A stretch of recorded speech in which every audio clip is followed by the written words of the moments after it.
D मान लो नीचे वाले 2x। देखिए भाई, ये 7.2 एक्सरसाइज का फर्स्ट क्वेश्चन है, इसमें भी समाकलन करने हैं हमें। 2x upon 1 plus x square 1 plus x square dx, ये क्वेश्चन है। अब मैंने आपसे पहले ही कह रखा है कि u अपॉन v का हमारे पास कोई फॉर्मूला ही नहीं है, तो जब फॉर्मूला नहीं है तो u अपॉन v से हम इसको कर ही नहीं सकते। जब नहीं कर सकते तो हमें क्या है, नीचे वाली संख्या को खत्म करना होता है लड़के, नीचे वाली संख्या को हमें क्या करना होता है, यहाँ से समाप्त करना होता है। अब इसका इसमें भाग देंगे तो एक चीज ध्यान रखनी है, ध्यान दो, अगर ऊपर वाली पावर बड़ी हो, ऊपर वाली पावर बड़ी हो, जैसे यहाँ एक्स स्क्वायर है, यहाँ एक्स क्यू होती, तब तो हम ऐसी संख्या का इसमें भाग दे देते हैं। लेकिन जब नीचे वाली संख्या पावर में बड़ी हो और ऊपर वाली संख्या कम हो तो उसे भाग नहीं दिया जा सकता, ठीक है ना, समझ रहे हो। तो हम क्या करेंगे, नीचे वाली जो संख्या है उसको प्रतिस्थापन विधि द्वारा, सब्स्टिट्यूट मेथड द्वारा इसको मान लेंगे, लेट कर लेंगे, क्या कर लेंगे, मान लेंगे। और मानेंगे क्या, देखिए एक चीज और हमेशा ध्यान रखें, इन संख्या का आप मानोगे, मानने पर अवकलन करोगे तो 100% ऊपर अवकलन के रूप में मिलेगा। यानी नीचे वाली संख्या का अवकलन करोगे तो ऊपर आपको अवकलन प्राप्त हो जाएगा, ये मिलेगा, समझ रहे हो ना।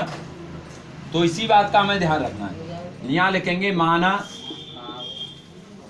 1 प्लस एक्स स्क्वायर बराबर टी मान लिया। अब जो मानी हुई संख्या होती है उसी का हमको क्या करना होता है, अवकलन करना होता है। इंटीग्रेशन में जब ऊपर ये होता है अंश और ये होता है हर, तो हर की पावर अगर बड़ी हो, घात बड़ी हो तो, और अंश की छोटी हो, तो हमें क्या है, हर वाली संख्या को कुछ लेट कर लेते हैं, मान लेते हैं, और मानने के आधार पर फिर उसका हम करते हैं अवकलन। क्या करेंगे, अवकलन। तो x के सापेक्ष अवकलन कर देगा, x के सापेक्ष अवकलन करने पर अवकलन कर देते। तो अवकलन क्या करेंगे, 1 का करोगे तो 0, एक्स स्क्वायर का करोगे तो 2x इक्वल टू dt बटा dx। अब देखिए dx का यहाँ पर, क्योंकि ये पीछे जो है ना dx, इस वाली dx का यहाँ से हमें मान निकालना होता है, तो dx का मान निकाल लेंगे। तो dx का मान कैसे निकालेंगे, 2x इक्वल टू dt बटा dx। कैंची का गुणा करेंगे तो dx का इसमें गुणा हो जाएगा, तो ये आ जाएगा dx इक्वल टू dt बटा 2 का भाग 2x का भाग दे देंगे, dx यानी 2x की जगह पर और 2x dx की जगह पर, समझ गए ना। तो इस प्रकार से ये आ गया dx की वैल्यू, dx की वैल्यू आ गई। ये वाली dx की वैल्यू जो आई है, इसको हम इस वाले जो dx है यहाँ से रिप्लेस करेंगे और इसको रख लेंगे। और 1 प्लस एक्स स्क्वायर बराबर क्या माना है हमने, t, तो इसको रिप्लेस करेंगे t रखेंगे, समझ में आया कि नहीं। तो अब इसको लिख लेते हैं, देखो 2x का 2x ही रहेगा, 1 प्लस एक्स स्क्वायर क्या माना है हमने, t, तो यहाँ पर t रखेंगे इनटू dx की वैल्यू क्या निकाल ली हमने, dt बटे 2x। अब देखो मैंने एक चीज बताई थी आपको कि इस वाली संख्या का अवकलन करोगे तो क्या मिलेगा, हमें ऊपर वाला आंसर मिल जाएगा। तो देखो जरा 2x मिल गया अवकलन करने पर, तो ये 2x से 2x खत्म, अब ये 1 बटा t बचा और यहाँ बचा dt। एक चीज और ध्यान रखें कि जो यहाँ पर t है तो ये रेस्पेक्ट भी इसका t ही होना चाहिए, ठीक है, तभी इसका इंटीग्रेशन हो सकता है, अदरवाइज इंटीग्रेशन नहीं होगा, ठीक है। जैसे यहाँ x है, ये t है, तो इसका इंटीग्रेशन नहीं करेंगे हम। यहाँ पर x है तो ये भी x ही करना पड़ेगा आपको, ठीक है। अगर यहाँ t है तो यहाँ भी t होना चाहिए, अगर यहाँ y है तो यहाँ भी y होना चाहिए, यानी सेम रेस्पेक्ट होना चाहिए, तभी इंटीग्रेशन होगा। कभी कभी क्या है, सेम संख्या नहीं मिलती है, जैसे मान लो यहाँ पर cos y मिल जाती और ये 1/t है, ठीक है, तो हम क्या करते, cos y को बाहर ले लेते, नितांक के तौर पर, कांस्टेंट के तौर पर उसे बाहर लेते, क्योंकि t हमारे रेस्पेक्ट में इंटीग्रेशन करा रहा है, तो बाकी की जो अन्य संख्या आएंगी, चाहे x के टर्म में आए, चाहे y के टर्म में आए, चाहे z के टर्म में आए, तो उसे हम कांस्टेंट मान के बाहर निकाल लेते हैं। लेकिन ऐसा हमें यहाँ नहीं मिल रहा है, यहाँ पर ये टी है तो सिंगल टी ही हमें यहाँ पर प्राप्त हो रही है। अब इसका हम इंटीग्रेशन कर सकते हैं। तो कैसे करोगे, देखिए ये 1/t है ना, इस टी को हम क्या कर सकते हैं, टी को हम क्या कर सकते हैं, टी को आप क्या कर सकते हो, ये टी को ऊपर ले जाओ, टी की पावर क्या हो जाएगी -1 -1 हो जाएगी और -1 का इंटीग्रेशन आप करोगे, ठीक है, ये -1 लेकिन अब यहाँ पर क्या करोगे, देखो जब ये -1 रखेगी ना तो फॉर्मूला के अकॉर्डिंग क्या आ जाएगा हमारा, x⁴n वाला फॉर्मूला क्या कहता है, x⁴n + 1 अपॉन, ये तो होता है, ठीक है। तो इसका एक तो ये, दूसरा किसी बच्चे के समझ में ये आ रहा होगा कि सर ये 1/x के रूप में लिखा हुआ है, तो 1/x का क्या हो जाता है, log x हो जाता है, तो इसका हम क्या कर लेंगे, log x, समझ गए ना, क्योंकि 1/x का क्या होगा, log x हो जाएगा। और जब इससे करोगे तो क्या आएगा, देखो यहीं पर एक चीज मैं बताने जा रहा हूं, उसको गौर से देखें, ये करोगे ना तो यहाँ पर क्या है, ये माइनस का है, ये प्लस का है, तो वो क्या हो जाएगा, 0 हो जाएगा, और 0 का भाग देंगे तो फिर वो अनंत आता है, इसलिए इस मेथड को हम यहाँ -1 के लिए अप्लाई नहीं करेंगे। -2 होती, -3 होती, -4 होती, -5 होती, तब उसके लिए कर सकते हैं, लेकिन -1 के लिए अप्लाई नहीं करेंगे। क्यों नहीं करेंगे, उसका कारण यहाँ देख लीजिए, देखिए x, अब ये क्या आएगा हमारा, t की पावर -1 + 1 बटे -1 + 1, ये क्या आ गई, t की पावर 0 बटा 0, अब ये 0 आ गई, अब 0 का भाग इसमें देंगे, हालांकि t की पावर 0 का मान क्या आ गया, 1, किसी की पावर 0 हो, किसी की भी पावर 0 हो तो उसका आंसर हमेशा 1 आता है। अब ये 0 का भाग 1 में देंगे तो क्या आ जाएगा, अनंत। अब अनंत का क्या सॉल्व करोगे, तो इसलिए इस वाली जब t की पावर -1 हो तब उसका इस प्रकार से इंटीग्रेशन नहीं करोगे। क्या करना है आपको, डायरेक्ट ये वाली फॉर्म आपको देखनी है, ये वाली फॉर्म इसमें अप्लाई नहीं हो सकती है। बाकी यहाँ पर t की पावर 2 हो, 3 हो, 4 हो, तब इसके लिए ऐसे आप करोगे। तो 1/t का क्या हो जाता है, 1/x का log x, तो इसको 1/t का क्या हो जाएगा आपका, log t प्लस के c। अब t की वैल्यू क्या लेट की थी हमने, t इक्वल टू क्या माना था, 1 + x², तो यहाँ पर लिखोगे क्या, log 1 + x² प्लस के c, ये आपका आंसर आ गया। समझ आया कि नहीं, ठीक है। देखिए भाई 7.2 का 9 क्वेश्चन है, इस क्वेश्चन में हमें इंटीग्रेशन करना है, तो तरीका वही है, सब्स्टिट्यूट मेथड ही लगाना हमें। तो यहाँ पर हम ऐसी कोई संख्या लेट करेंगे, लेट करने पर ये, क्योंकि हमारे पास u.v वाला भी फॉर्मूला नहीं है, ठीक है, हालांकि आगे एक्सरसाइज में आएगा लेकिन अभी नहीं है, तो u.v वाला भी फॉर्मूला नहीं है, तो इसको क्या करेंगे, इसको भी सब्स्टिट्यूट कर लेंगे। और सब्स्टिट्यूट कैसे करते हैं, एक का अवकलन करोगे, जो मानने वाली संख्या है उसका अवकलन करोगे और उसमें जो दूसरी संख्या है वो मिलनी चाहिए।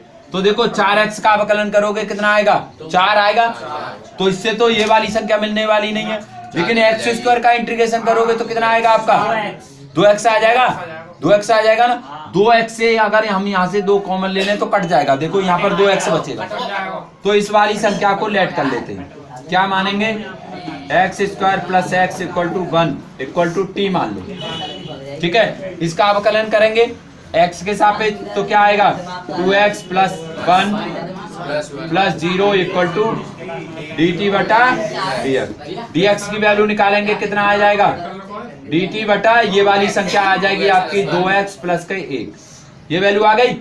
अब इस वाली वैल्यू को क्या करोगे, यहाँ पर रख दोगे, तो ये आ जाएगा आपका इंटीग्रेशन 4 और 2, यहाँ से 2 कॉमन आ सकता है, देखो 2 आ जाएगा ना, यहाँ बचेगा 2x + 1 इंटू, इसकी वैल्यू क्या मानी थी हमने, t, इस पूरी x² + x + 1 की t मान ली, और dx की जगह पर क्या रखेंगे, dt बटे 2x + 1। अब देखो ये 2x + 1 2x + 1 कैंसिल आउट, ये क्या है आपका 2 और ये √t dt, ठीक है, 2 है, 2 को बाहर निकाल लेंगे, और टी को टी अंडर रूट है। अंडर रूट की पावर क्या होती है? अंडर रूट जब किसी पर हो तो उसका मतलब होता है हाफ पावर। तो टी की पावर क्या आ जाएगी? 1/2। और 1/2 का फॉर्मूला लगा दोगे, 1/2 dt। अब 1/2 का फॉर्मूला लगाओगे क्या आएगा? टी की पावर 1/2 प्लस 1, 1/2 प्लस 1।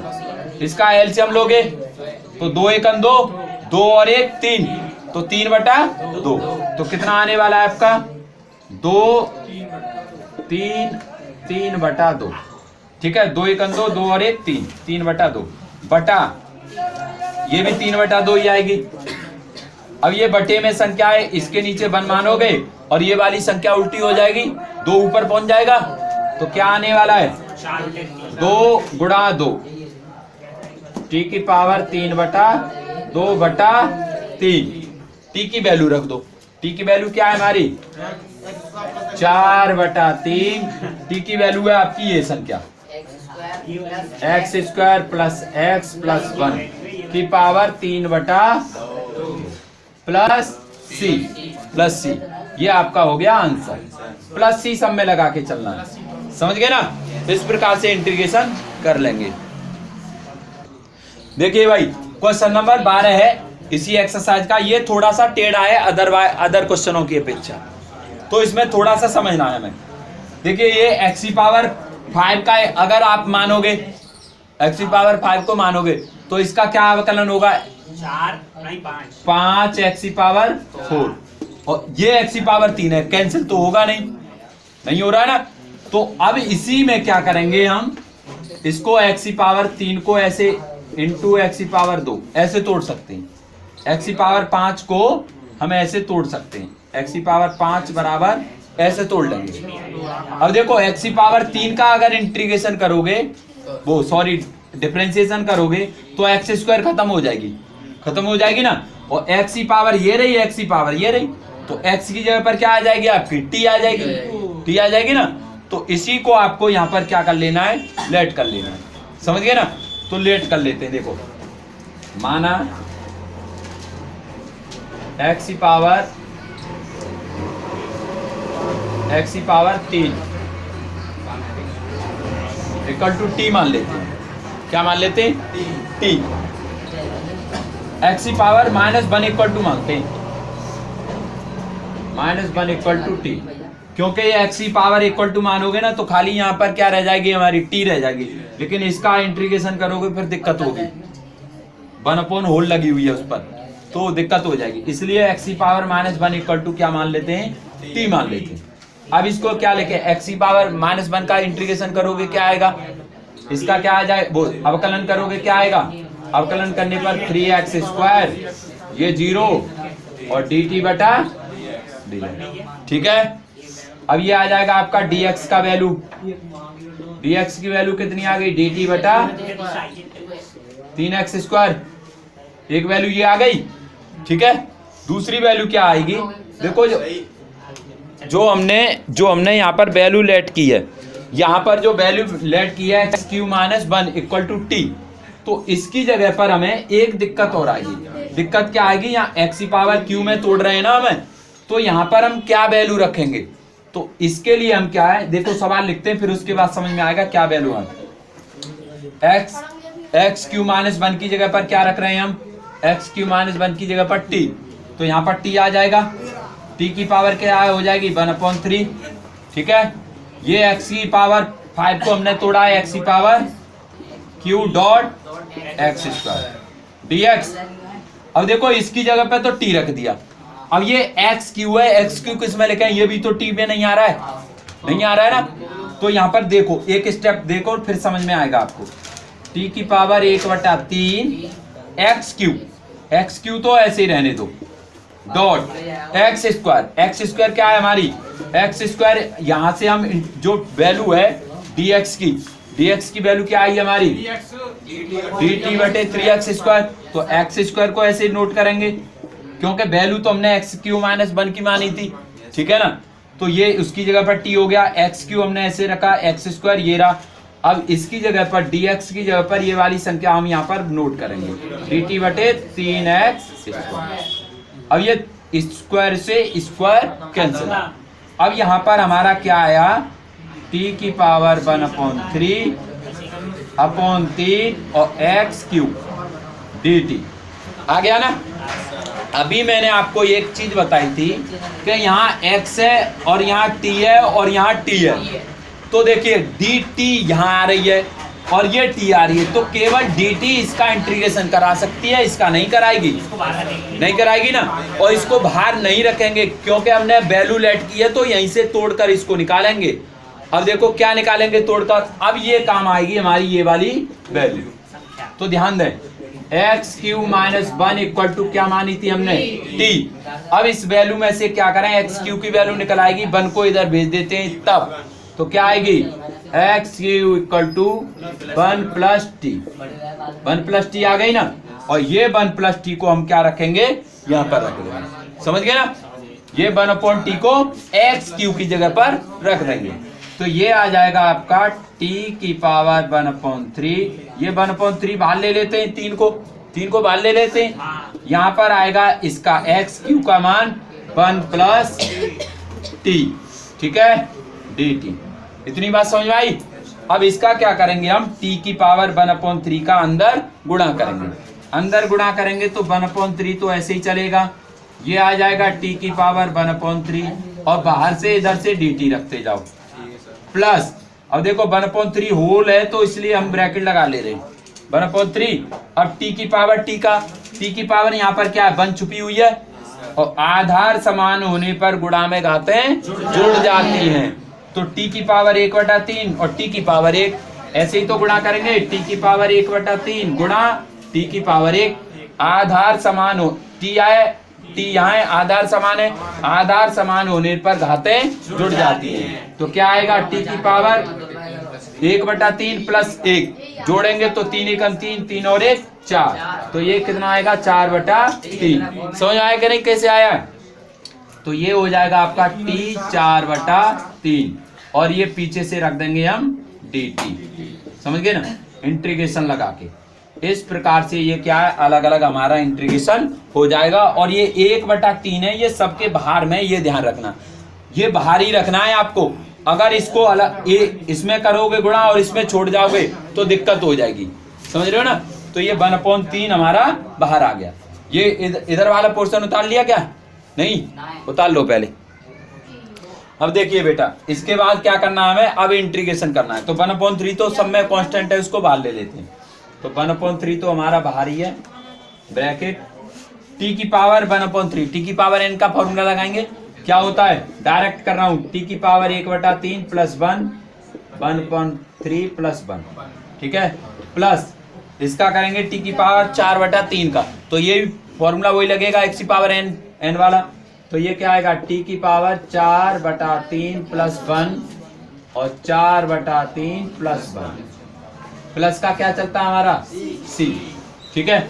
ये 1/3 ऐसे ही बाहर चलेगा, इसको देखो 3 × 3, 3 और 1 4, तो t की पावर कितना आ गया आपका 4/3 बटे ये भी 4/3, ठीक है, प्लस ये 3 और 4 7, t की पावर 7/3 प्लस ये कितना आ जाएगा 7/3, प्लस का c चलेगा हमारा, ठीक है। अब इसको देखिए, ये उल्टी संख्या हो जाएगी ऊपर जाकर, तो क्या आ जाएगी 1/3, ये 3/4, ठीक है, ये t की पावर 4/3 प्लस ये भी उल्टी हो जाएगी 3/7, t की पावर 7/3 प्लस के c। देखो 3 3 बाहर ले ले, 3 बाहर आ जाएगी ना, तो 3 बाहर आएगी तो क्या है 1/3 गुणा 3, 1/4। t की वैल्यू क्या मानी थी हमने, t की वैल्यू एक्स क्यू माइनस 1, ये t की वैल्यू लेट की थी। अब इस वाली वैल्यू को हम क्या रखेंगे यहाँ पर, तो ये आ जाएगी एक्स क्यू माइनस 1 का 4/3 प्लस ये 3/7 और इसकी जगह पे क्या लगा देंगे एक्स क्यू माइनस 1, ठीक है, ये आ जाएगी 7/3, समझ गए, प्लस के सी चलेगी। 3 से 3 खत्म,